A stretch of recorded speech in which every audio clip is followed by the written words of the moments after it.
Okay, so hello everyone and welcome, whether you're here in the room or you're watching this as a recording. My name's Ollie Hisco and I am Associate Director of Income Generation for Willen Hospice. And I'm here to say thank you very much for coming and attending this meeting to learn a little bit more about our Sahara Trek.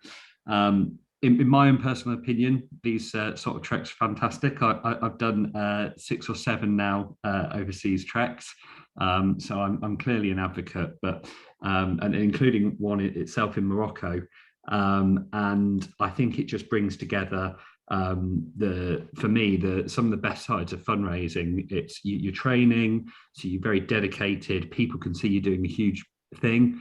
And as part of your fundraising, you organise lots of mini events as well. So I always think a year that you do an overseas trek is usually the most sociable year you're going to have. So I think that's the really good news. In terms of where the funds are going and the fundraising, Willen needs you right now, to be honest. We've got we're still experiencing some loss of income from the coronavirus pandemic that's ongoing.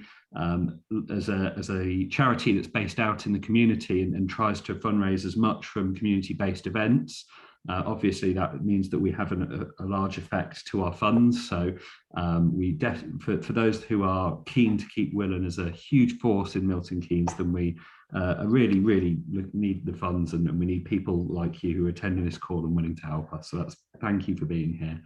And if you are fundraising towards this, you'll know that by doing such a big achievement and raising so much through that big achievement, you'll be putting and increasing the care we're able to provide for the community. And as many people know, Milton Keynes is growing, so that the requirement for proper hospice care is going to grow itself. So thank you very much. I'm excited to hear everything about the Sahara Trek. So I'm going to pass over to colleagues at Different Travel. Thank you. So as Ollie said, yes, welcome to people here and people watching later online. Myself and Rubia are from the Different Travel Company, and we've been working with Willen Hospice for, well, several years now on various different overseas challenges. And the next one, which we're really excited to be talking about tonight, is the Sahara Challenge. So I'm just going to share my screen and we will run through a whole load of presentations on it. Give me 2 seconds. Let me just change my view. Yeah. There we go. Okay, so the Sahara Desert Trek with a community project is taking place in March 2023. So it sounds a long way off, but hopefully by then the world will be a bit of an easier place to be traveling, and there should be no reason not to go ahead. And it's actually a really good time to sign up now to give yourself plenty of time to fundraise, to put in any training you need to do, get to know the team, and generally just prepare yourself for the adventure that is coming. So, oops. There we go. So first of all, just a little bit about COVID-19, because we can't really avoid the subject at the moment, but it's just to really reassure you that in a nutshell, we are not going to run a trip if it is in any way unsafe to do so. Unfortunately, all of our overseas treks for this year, and obviously last year as well, have not taken place, and they have all been postponed to 2022 and beyond. We base our decision on several factors, but primarily the British Foreign, Commonwealth and Development Office, their advice is paramount. And if they are advising against travel to a particular destination, whether that be for reasons such as health, or whether it be political or any kind of security issues, then that trip will not happen. Health and safety is our top priority, and we can't put our groups, our people that we work with on the ground, our own team at risk. So that just won't happen. At the moment, Morocco is actually on the amber list, and it is safe to go to Morocco, which is great news. And we're obviously very hopeful that that will continue far into the future. And hopefully by 2023, we won't have this traffic light list anymore, and the world will once again be open for all of these trips. But it's really just to reassure you that the trips will be constantly reviewed. And if we're unable to run the trip, then the trip wouldn't take place. We would either offer you the chance to move to a later date, or if you can't make that, your money is safe, you would get a full refund. There's sort of no issues there at all. So just to kind of clarify, you know, if that's in anybody's mind, please don't worry about it, because if you can't go ahead, you will get your money back. Also, very quickly, just before we start talking about our hot Sahara challenge, just to mention something at the other end of the scale, it's not too late to sign up for Willen's Arctic Survival Challenge, which is taking place in March next year, so a little bit sooner. We can send you any information on that if anybody's interested, but just to mention, if you are looking for something a little bit sooner, that is available. There are places still open on that. Okay, I'm going to hand over to Rubia to talk a little bit now and introduce the Sahara Trek. Oh, lovely. Hi, everyone. So Sahara, we cannot wait to get out there. We'll be planning on going between the 18th and 25th of March in 2023, which seems like a really long far way away, but it'll come before we know it. So we're just going to go through a little bit about the itinerary today. A few a year through, and this is an exclusive trek for Willen supporters, and you'll be trekking over 50 kilometers across the Moroccan part of the Sahara Desert. There will be some time to enjoy Marrakesh as a city as well, and this is not just a trek. You'll be supporting a local community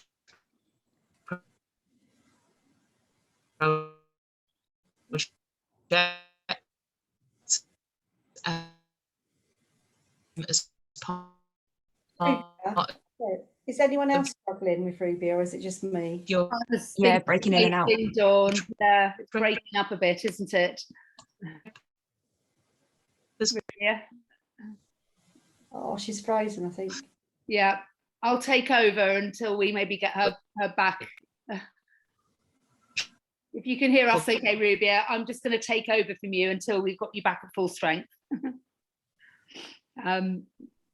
Okay, so just going back to this this initial slide, this is just a summary, but I think you've probably all had a chance to look at the screen now, and I won't repeat what Rubia said in case you did hear it, but I'll carry on now to talk through the next few slides. So first of all, just to put it into context of where it is we're going, the Sahara is actually the Arabic word for desert. So when we say Sahara Desert, we're actually saying desert, which is a bit bizarre, but there we go. It's the largest dry desert on Earth, and it is huge. We say the third largest desert overall because Antarctica and the Arctic do actually count as deserts, but it is the largest dry desert. But it's almost as big as the United States or China. It's absolutely vast. And the next slide gives you a little bit of a context behind that. So in this first one, this top left, that area, the whole of North Africa is basically covered by the Sahara Desert. The next slide, oops, sorry, I didn't mean to go back. I clicked a bit too quickly there. I was just meant to move my pointer. This map on the top right just shows you whereabouts we're going. You've got Marrakesh here, and then we go down to where that star is the trekking area. The bottom left shows you the journey. So it's a beautiful journey. From Marrakesh, we cross, first of all, high Atlas Mountains and then the low Atlas Mountains. It's absolutely stunning scenery all the way to get down to the trek area. And then this bottom right just is a little bit of a satellite image that doesn't really show you an awful lot, apart from possibly how little there is there. You really are in the middle of nowhere, trekking in the desert. So I'll just start to run through the itinerary, and then I might see if we can get Rubia back online after a minute. So we depart on Saturday, the 18th of March, and we fly from London to Marrakesh. Now, the exact, the flights obviously aren't available for booking yet. We'll be booking those next year. So we can't yet confirm exactly which airport or what the times will be, but we try and get an early flight if possible so that you actually get there in time for us to do a little bit of the journey that first day, which breaks it up and means we can spend the first night in Ouarzazate, which means the whole journey, we do sort of 4 or 5 hours in one day and then 4 hours the second day, rather than doing that whole long journey in one day. If due to flight schedules, we have to have a later flight, we just spend that first night in Marrakesh, and then we do the whole journey on day 2. As I've already mentioned, and hopefully some of these slides will give you an idea, the scenery is spectacular. We're crossing the high Atlas Mountains and then the early Atlas Mountains and gradually going out into the edge of the desert. We stop for lunch along the way and we start trekking in the afternoon of that second day, on the afternoon of Sunday. So if we've done the whole journey from Marrakesh that day, we just do around about 5 kilometers. If we've broken the journey the night before and we just do a shorter journey on that Sunday, we do about 10 kilometers. But either way, once we've left that road and you started your trek, you really do feel like you're in the middle of nowhere by the time we actually get to the first camp, and you're there under the stars and it's absolutely spectacular. So just sort of roughly to run through the whole itinerary accommodation wise, you've got 4 nights in the hotel, and that's obviously the nights in Marrakesh or Ouarzazate at the start, and then 3 nights at the end, and then 3 nights camping. You need to bring a sleeping bag and sleeping bag liner, but the tents are provided, really comfortable sleeping mats are provided, so you don't need to worry about anything much else. We do give you a full kit list once you've signed up, so that will detail all the details and information of what you need to bring. The night sky, we talk about this a lot, but until you've been there and experienced it, it really is the most spectacular night sky. I mean, this is just a photo taken on a regular camera, might even have been a phone. You can see the Milky Way. It's so clear, there's no light pollution. People normally actually like to spend at least one of the nights sleeping outside of the tent, just lie there on the sand, looking up at the night sky, because it really is just a spectacular view. Rubia, are you back with us to try and take over again? I think so. I got kicked out for some reason. Trying to get back in, but I'm here. So I'm going to talk a little bit about the campsites itself. So as you can see from this image, you literally are just camping out in the middle of the desert. The blue tents are 3-man tents, but you'll be sharing with one other person, so there's room to keep your kit there. The big white tent you can see on the right hand side, that's the mess tent, and that's usually where everyone gathers for the meals, and that's a team tent. And if you look towards the left, there's a little white tent. In the background, we'll be talking about our little toilet tent a little bit later on, but as you can see, there's no set campsite. Our guides are very well versed in the local area, so they'll know where to head to set up a camp and set up for the night. And it really is an amazing experience to be able to spend the night out in the desert. So what do you eat? This is my favorite topic. Absolutely. I love the food out in Morocco. And you'd think being out in the desert that you wouldn't get the same standard of foods as you would as a hotel. I can assure you it's so much better to be all your the support crew travel with us, and all the meals are cooked at the campsite on open fires, and it's a host of really nourishing, delicious foods. You'll be surprised at what the guys come up with. Freshly baked bread, the smell of mint tea wafting into your tent in the morning. It's absolutely incredible. We do accommodate for various dietary requirements. You just have to let us know in advance and we can cater towards that. All the water that is used for cooking is boiled, and you're provided with water for the trek as well, which we give all the details of how much you're going to have to carry and that type of thing, but there's water available on this trek.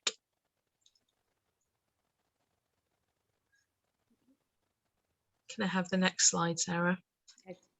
Oh, so this oh, sorry, I think there's a slight lag in what I hear. Yeah, there we go. Yeah, there we go. So this is just a few pictures really showing how the food is cooked. So you can see on the top right hand corner, that's bread being cooked on hot coals in the sand.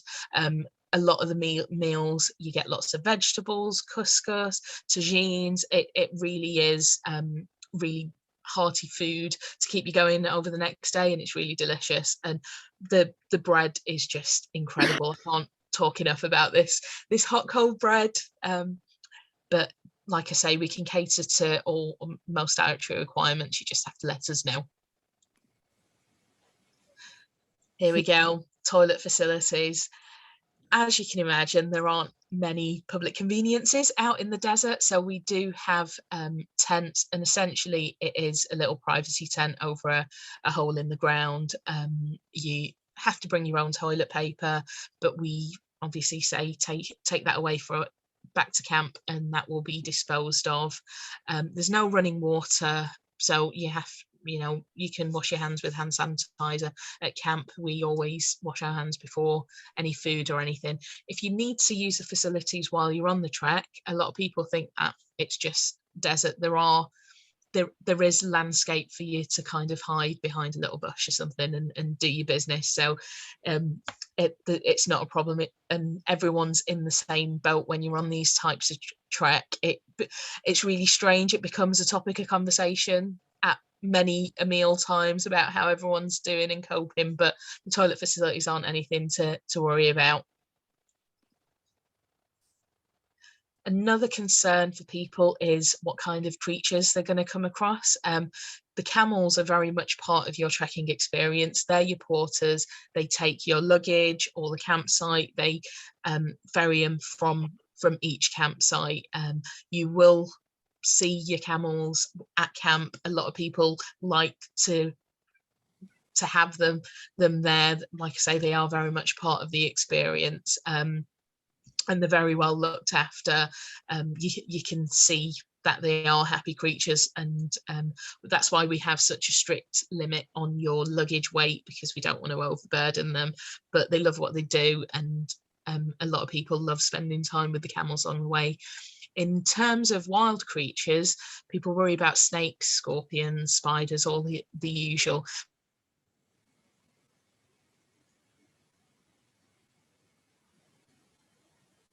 Oh no, we lost her again.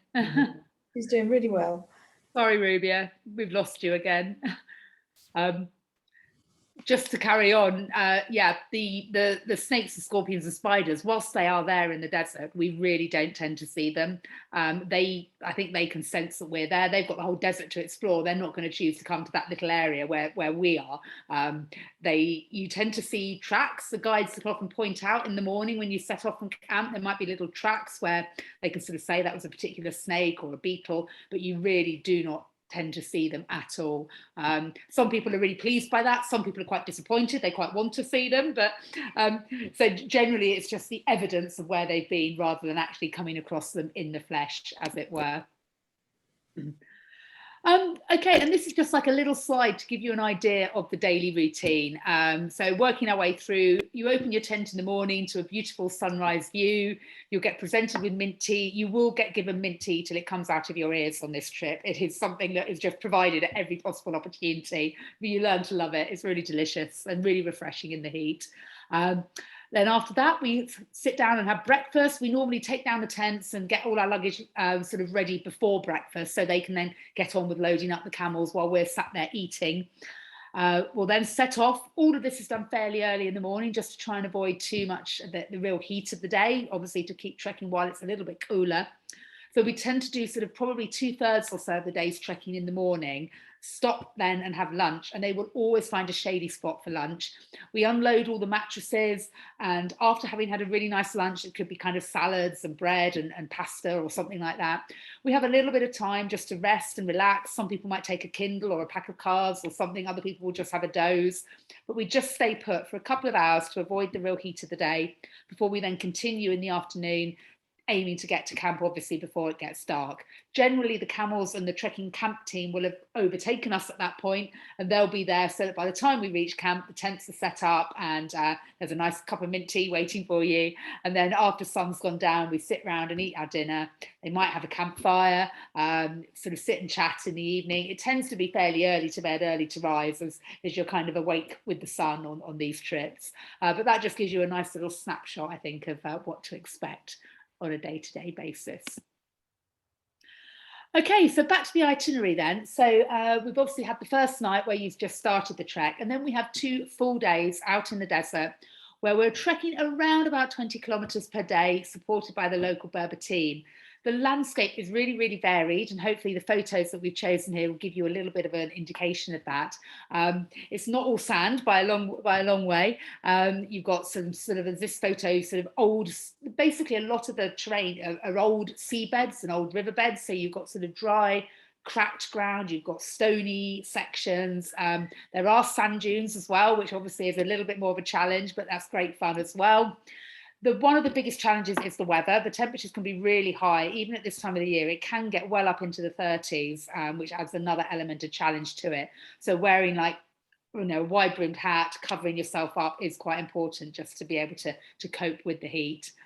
But in addition to the trek, we're also, as I mentioned, trekking with the local Berbers and learning a lot about their lifestyles. So how the nomadic people traditionally lived, how they would cook, how they'd navigate with the night sky, and all of those, just sort of getting to know the local team is a huge part of it as well. So this next slide just gives you a little bit more of an insight into this terrain. We have got these dune fills, which are absolutely stunning and make fantastic photographs. They're great fun to begin with, kind of climbing up and then maybe sliding down them on your bum or something. But once you've done 2 or 3, the novelty tends to wear off, and it can be easier to walk around them rather than up and over them all, but they're good fun. In moderation. Then we've got a lot of this parched, cracked ground, which, as I mentioned, is just like old riverbeds, or just kind of very sort of almost like cracked concrete. There may even be the odd river crossing, bizarre though it may sound, particularly at this time of the year, because we're going very early spring, so just after the winter, when they will have had the limited rain that they do have falls over those winter months. So there can be little channels that sometimes have actually been almost carved out to encourage the water to flow through for irrigation purposes.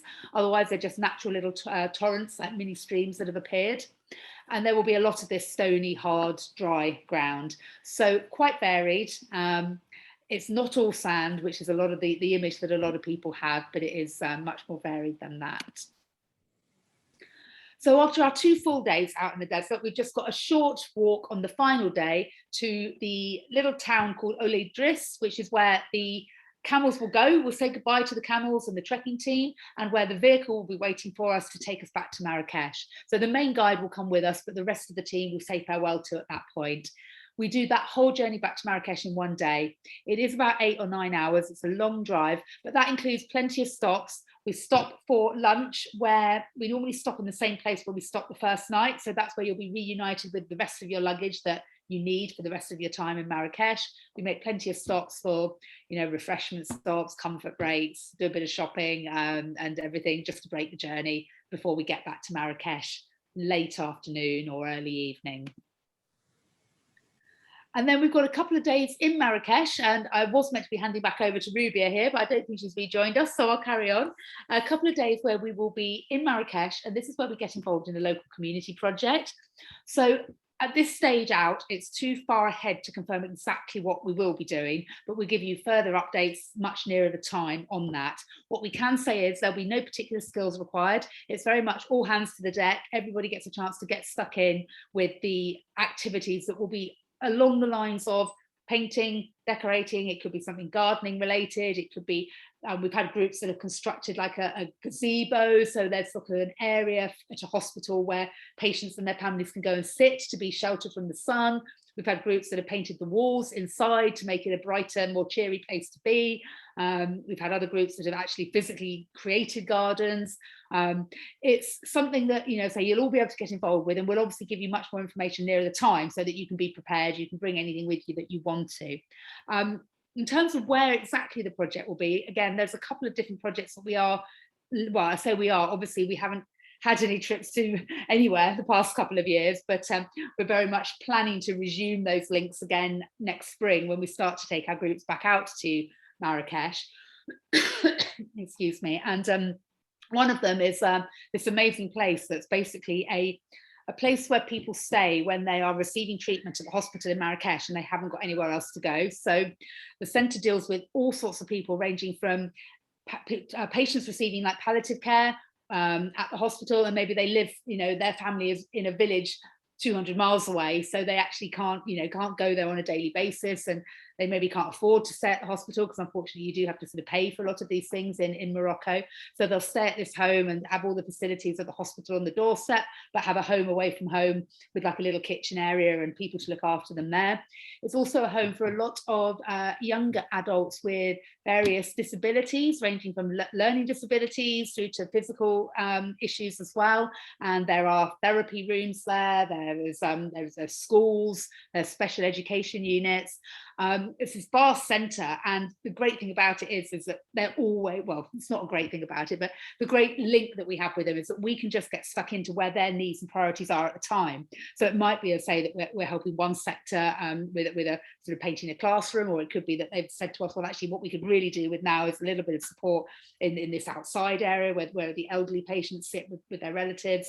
So we can kind of really help out where they need us, which is what we'll give you more information on nearer the time. Just a few photos to show you the kinds of sort of things that other groups have done, and the clothing to wear as well. I mean, quite a lot of people, it's a good idea to possibly bring gloves, certainly old clothing that you don't mind what state it's going to get into, because you're bound to get dirty, probably painty, definitely hot and sweaty. A lot of people actually bring old clothes that they then just leave behind afterwards, but it's very much up to you. As I said, we'll give you far more information nearer the time on that. And then, so we have 2 days in Marrakesh, and of course, being based in Marrakesh for that, the good thing is that you have a chance to do a little bit of exploring in the evening. We'll go out and we'll sort of maybe eat in the old bit of the town, or have a little wander around the souks. You can do your shopping, because it all stays open really late into the evening. So you've got a little bit of time to actually just enjoy the sights and smells and sounds of Marrakesh whilst you're there. And then on the last day, depending on the flight time, there could be some free time. Sometimes we'll have a late flight back and you've actually got a nice extra morning to explore Marrakesh, or it might be that the flight goes earlier and you don't have so long. However, if people do actually really want to stay and explore for long, it is always possible on this trip to extend your stay.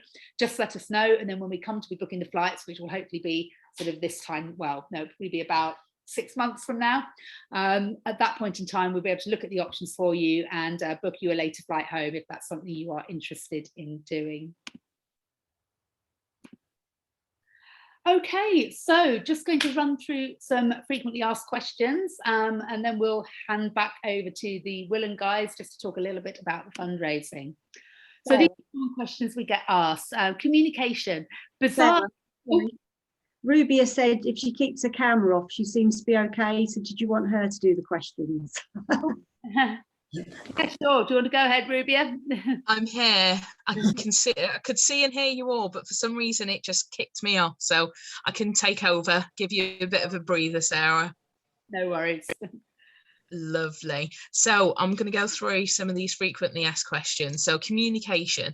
So even though you may get some phone signal and even some data depending on your network supplier, but we do tell people not to rely on this because you are in the middle of nowhere, so we cannot guarantee it.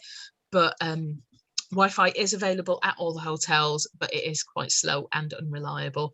When you're part of these experiences, we do kind of tell people to tell everyone at home that no news is good news, and to switch off the phones and enjoy the experience. But if it is for you, do check with your network providers before you travel. Travel insurance. Now you have to arrange this yourself. Different Travel is an authorised introducer for Campbell Irving Direct. We can send you the details for you to get more information. It's very important that you organise your travel insurance before you travel out to Morocco. Footwear. Trainers are unsuitable. You think it's an obvious thing, but we say it for all of our trips. New ones aren't great either. Make sure you've trained in them, you've worn them out, you're comfortable in your footwear. The last thing you want to do is walk around with sore feet because of uncomfortable boots and blisters. Age limit. Now we don't have an upper age limit on this trip, and we have people of all ages take part. We do say minimum age is of 18. Some 16-year-olds and 17-year-olds can take part if they're guardian, but age shouldn't be a barrier on this trip, and it's very capable to do, depending on your fitness levels, and as long as you train up beforehand. So I've got a medical problem, can I take part? Unfortunately, Different Travel can't give you medical advice, so we advise you to speak to your GP for a consultation. You have to declare any medical conditions to us on your booking form. Sometimes that requires a signed form from your GP. If you've got any concerns, have a word with your GP, and we can sort all that out.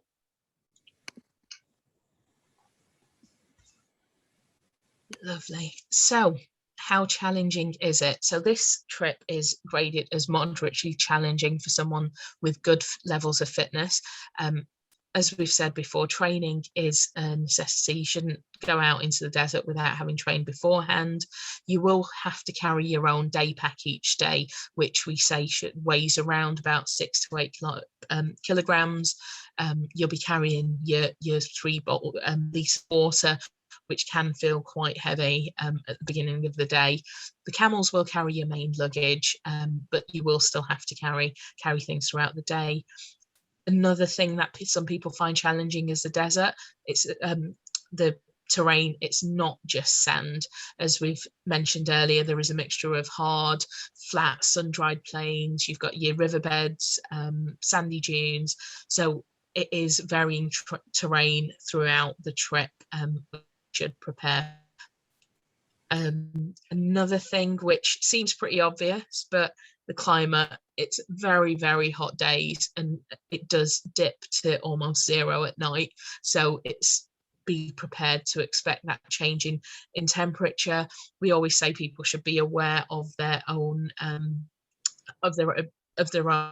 ability to make sure they're putting layers on when they need to, taking layers off when they need to. It's important to kind of get familiar with your kit before you go, just making sure you're well aware of how you are coping throughout the day, making sure you're hydrated to keep you going, to help you cope with that climate.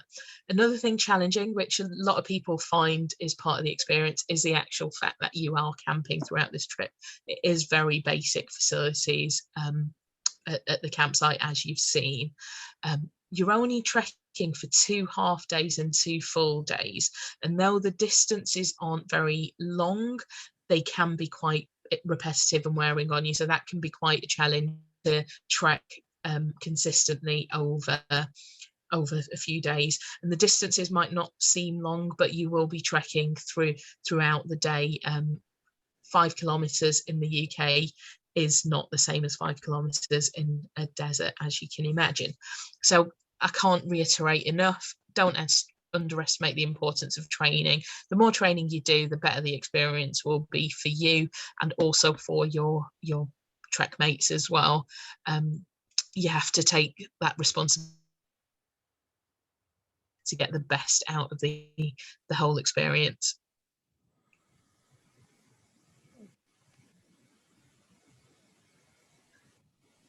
Okay, so we're going to talk a little bit about how to train before I'm going to pass over to the guys at Willen, who will tell you a little bit more about the fundraising side of things. So best thing to do is get outside and start walking. If you're not a regular walker, you should start slowly, do short distances, and then as you get comfortable, just build that up.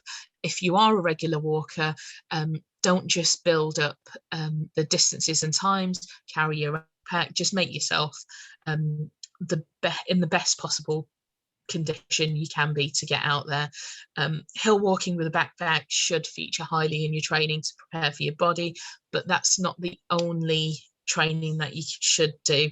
A strong core is very important on trekking holidays, so you should do other complementary exercises as well, like running, cycling, gym, boot camp. There's plenty of things out there you can be doing to help core and leg muscles, to get you in that peak of physical fitness.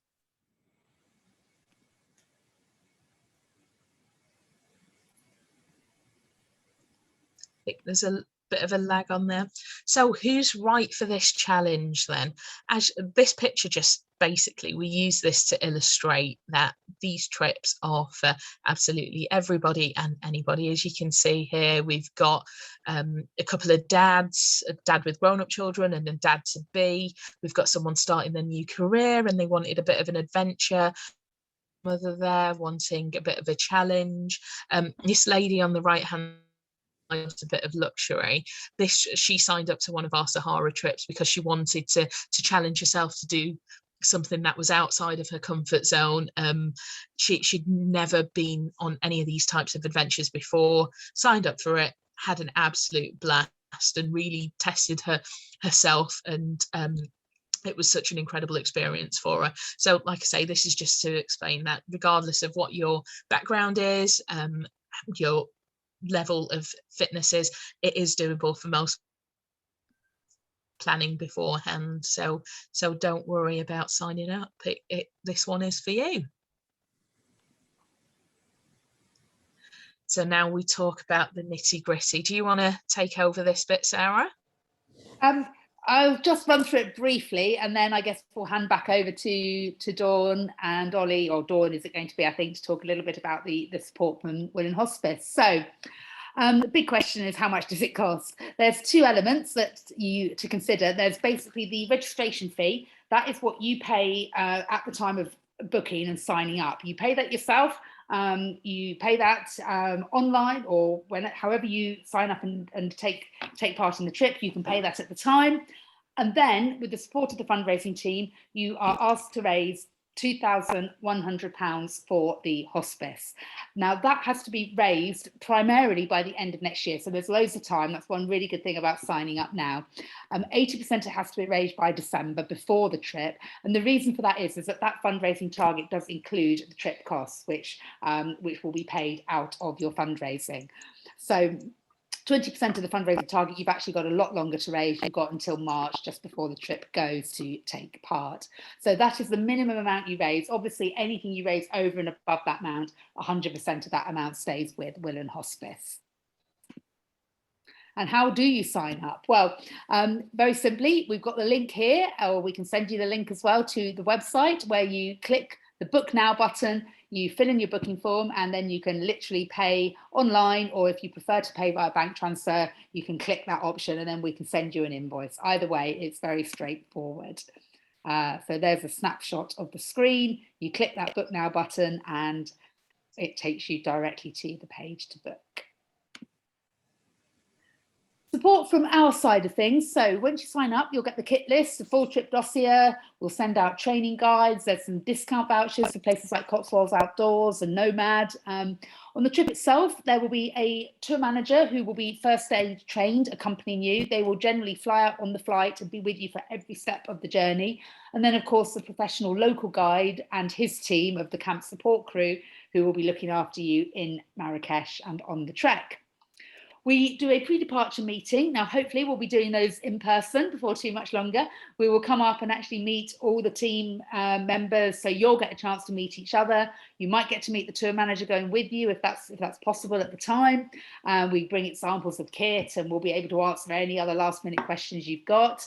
And in the meantime, between now and then, you are supported all the way by the fantastic fundraising team at Willen Hospice, who will be there to get you together for some training walks. They'll support you with your fundraising. They'll give you loads of ideas and just be there basically to help you reach your goal. So Dawn, do you want me to hand over just for you to run through a few things from your side about how you'll support the team? Yeah, definitely. So thank you, ladies. I love working with you guys, and you see all these things that could happen if you take that challenge. Sarah, with any challenge like this, there's the challenge of getting fit, there's a challenge of doing it and completing it, but there's also the challenge of raising the money, and we don't ever underestimate that's not easy.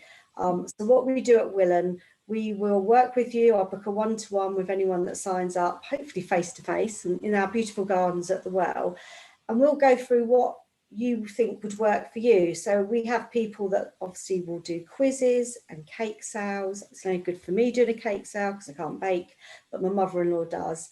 Some people are musical, so they like karaoke. there's lots of things you can do, and it often links with what you enjoy or perhaps what you're good at or your connections are. You can't beat a cake sale. Obviously, it's been difficult because people haven't been in offices, but those things are returning, and there's you can do things like the lottery ball. So people buy a ticket with you, and then half the money goes to the winner because they've got the Thunderball, and half goes to Willen. The sooner you start, the better, and do little things. You know, don't think I'm going to try and raise all this money in one go. You might be able to. I did a race night with a lady who was going to do a Camino trek, and in one night, because she knew the local pub before we had COVID, and she raised £1,500. I know someone that raised over £2,000 on a bingo night at a working men's club. So we'd sit and say, who do you know and what can we do to help you? On social media, if you say you're doing an event, say a quiz, and you bring us in on the social media side and mention us, we'll reshare that to all the people we know. So we can help with your reach, especially online. We'll help you set up your fundraising page and just support you on the way. We've seen weird and wonderful things, as long as it's legal, because I do worry sometimes. Yeah, as long as it's legal, it's not affecting the reputation of Willen, because it'll have our name obviously on banners. We'll do you. Some people, I don't know if, you know, might say I'll run every day, and someone spots you to run, or I'll walk so many miles for your training. You know, people will sponsor you to do that, and that can go towards this fantastic trip. So yeah, embrace it, but we know it's not super easy.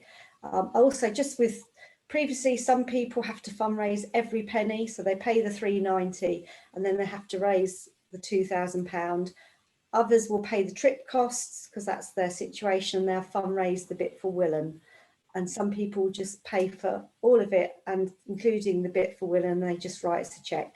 You know, everyone's circumstance is very different, and I've had the whole range of what people will need help with.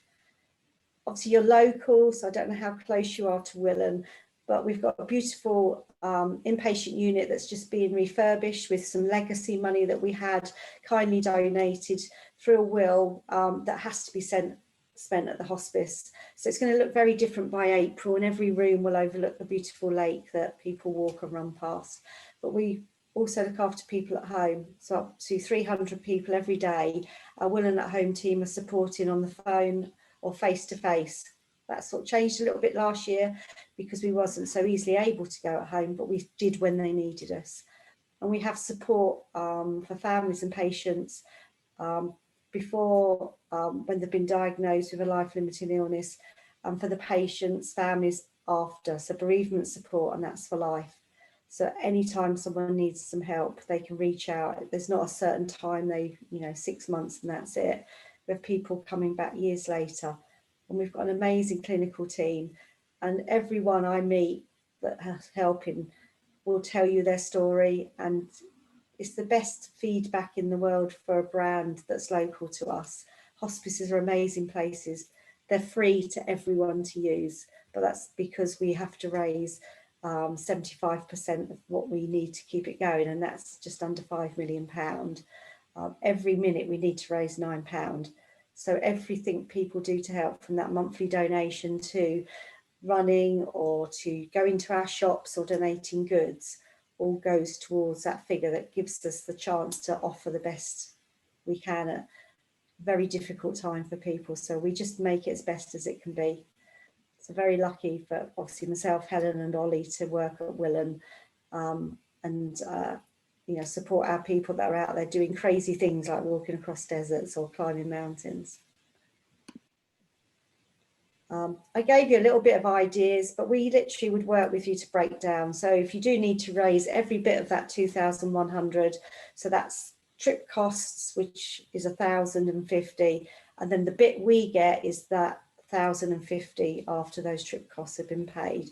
And I've people done Hadrian's Wall and they had to raise £700, and they were like, oh, how are we going to do that?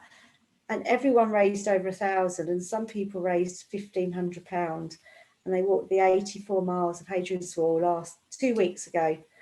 And you put the photos on of blisters, and the climbs, and you will raise quite a lot of the money during the trip.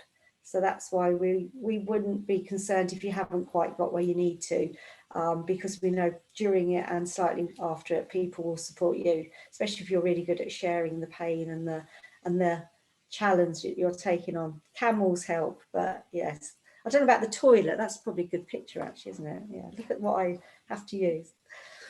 But we will help you. Okay, so I guess that's pretty much it. Have you got any questions? Anything you'd like to know? That was super informative. Like, that was amazing amount of information. Thank you so much for sharing and just giving me all of that knowledge. You've answered pretty much all of the questions that I had kind of in my head. I've literally put in capital letters, like, so long as it's legal. Like, so I'll keep that at the forefront of my mind, so long as it's legal. But thank you so much for going through all of that. Can I get a copy of the slides, please? Just to reference back to them. Is that okay? Well, what I'll do is I will share the presentation with Dawn so that you can forward it on to anybody. But do you would you just want a copy of the presentation, or I guess we could do? I was going to say, Sarah, all the information's in the information booklet. So everything that we've gone over today should be in the information brochure, which Dawn you've got copies of, haven't you? Yeah. Awesome. So if you send that over, it's literally everything we've gone over today will be in that information brochure. That's perfect. That's pretty much all I need, just to kind of like go back over it. But thank you so much. I think it'll be easier to look through than the slides would be. Thank you so much for preparing me for a couple of things that I hadn't quite thought about, the little toilet tent. But yes, that's amazing. Thank you for your time. Oh, thank you for joining us. So I need to go away and kind of like and do some kind of like thinking and stuff. Can I come back to you, Dawn, and let you know what's happening? If we say like in a week or so, would that be okay? Because that'll give me enough time to kind of sort myself out, work out what I'm doing. I've got a couple of friends who are into fitness and stuff that could possibly help me train. So I just want to, I don't know, put the feelers out and see what's available, if that's okay. Of course it is. And, you know, like you said, you've got a lot of information. One we haven't put in the presentation is a Willen Hospice person will also go. So a representative from the hospice to also be there to support with the team from different travel.